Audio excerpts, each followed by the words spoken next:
Bonjour à toutes et à tous. Notre rassemblement, nombreux ce matin, témoigne de la gravité de la situation. Nous en avons conscience. Nous savons qu'ils ont choisi opportunément ce moment de la crise sanitaire et du confinement pour imposer ces lois, pour imposer la loi sur l'université qui désormais fait que lorsque des étudiants seraient tentés de contester des décisions politiques et d'envahir une faculté, ils pourraient être condamnés à jusqu'à 3 ans d'emprisonnement. Ce sont des générations de militants avant nous qui ont tous réalisé ce genre d'action, qui voient bien de quoi je parle. Et c'est dans ce même moment qu'ils choisissent de passer cette loi de sécurité globale, qui n'a rien pour renforcer véritablement la sûreté, qui n'a rien de global, mais qui est globalement mauvaise et que nous voulons rejeter globalement. Car cette loi, cette proposition de loi, a une conception toute particulière de ce que devrait être la police républicaine dans ce pays. C'est une loi qui privatise des missions de sécurité et les renvoie à des organismes privés. C'est une loi qui transfère des compétences de la police nationale vers la police municipale, ce qui va provoquer une accentuation des inégalités, car comme vous le savez, la police municipale dépend des exécutifs locaux et de leurs moyens. C'est une loi qui gadgetise la police avec l'utilisation accrue des drones, de la reconnaissance faciale, des caméras piétons. C'est une loi que nous refusons aussi pour ce fameux article 24. Monsieur Darmanin, depuis longtemps, refuse de parler de violences policières. Et quand nous dénonçons les violences policières, c'est parce qu'il y a des violences policières. Et dire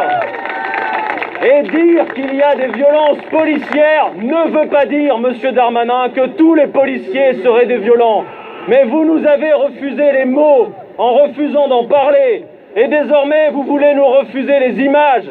Parce que pour vous, aimer la police et la protéger, c'est refuser de voir quand il y a des dérapages et de les sanctionner. Car vous le savez, les recours possibles sont une véritable mascarade. Comme cette IGPN qu'il faut dissoudre, car elle ne donne jamais rien. Cette instance dans laquelle des policiers décident entre eux du sort des policiers. Nous voulons une instance de contrôle démocratique dans laquelle seraient représentés les policiers, les magistrats, mais aussi les citoyennes et les citoyens. Car il faut le rappeler, comme ça a été parfaitement fait par la LDH ce matin, l'action des policiers républicains est à caractère public.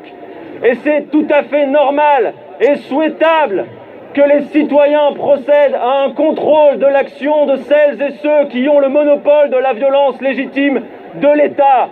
Ce contrôle est une nécessité pour la confiance.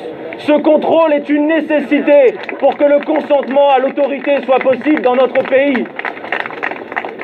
Avec cet article 24, nous savons que la liberté de la presse est menacée, quoi qu'en dise Monsieur le ministre Darmanin et ses génuflexions depuis quelques jours.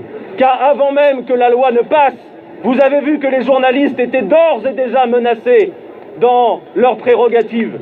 Désormais, il leur faudrait demander des accréditations pour couvrir des manifestations.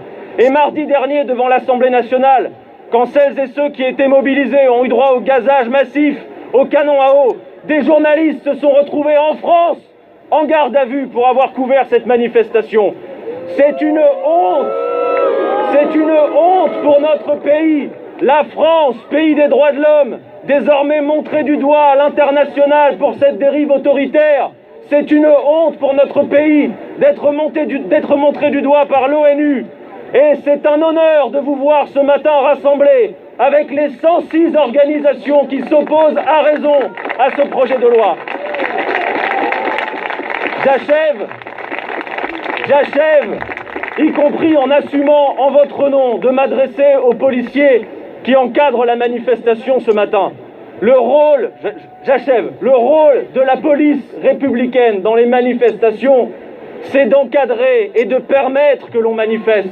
pas de se vivre en adversaire d'une manifestation. Et trop souvent, ils le font du fait des consignes de leur hiérarchie. Nous voulons refonder la police républicaine de ce pays et pacifier les relations entre la population et sa police. C'est fini. Mardi, rassemblons-nous devant l'Assemblée nationale, contestons ce projet de loi scélérate et refusons-le. Merci à toutes et à tous.